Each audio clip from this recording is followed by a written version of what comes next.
एक वक्त के बाद खुदा ताकत को कभी भी मुसलसल किसी के पास नहीं रहने देता, वो वक्त के साथ साथ ताकत को अगले शख्सों तक, अगले लोगों तक मुंतकिल करता रहता है। तो ये कुदरत का एक निज़ाम है। तो अभी जाहिर सी बात है, जो करंट सिचुएशन जो world wide across the border जो चल रही, जो चीज़ें चल रही है पोलिटिकल पॉइंट ऑफ व्यू से, तो इस हिसाब से अगर देखा जाए तो क्योंकि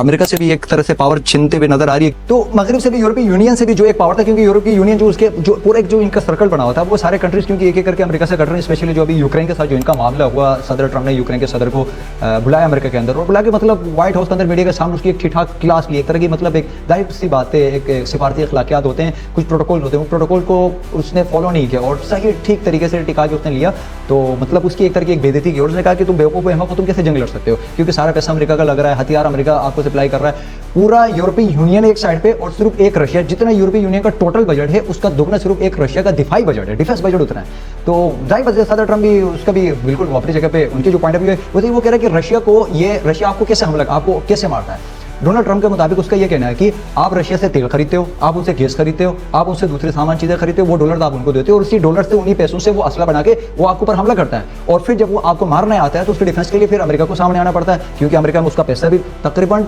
$256 बिलियन अभी तक अमेरिका का यूक्रेन के अंदर इन्वेस्ट हुआ है, जो कि सिर्फ जंग के ऊपर। तो क्योंकि उसके पास ना फौजी है, ना असला है, ना पैसा है, तो वो सारा पैसा इन्वेस्टमेंट जो है ऑब्वियसली अमेरिका का उसमें इन्वेस्टमेंट होता है। तो अमेरिका कहना है कि तुम लोग बेवकूफ़ी करो, पैसा तुम उनको देते हो, सामान उनसे खरीदते हो, उसी पैसे से वो आपको मारते हो और फिर बचने के लिए आप रो दो कि मेरे पास आके और मैं अपना पैसा खर्च कर तुम लोगों की जाने बचाऊं, तुम लोगों की कंट्री की हिफाजत करूं।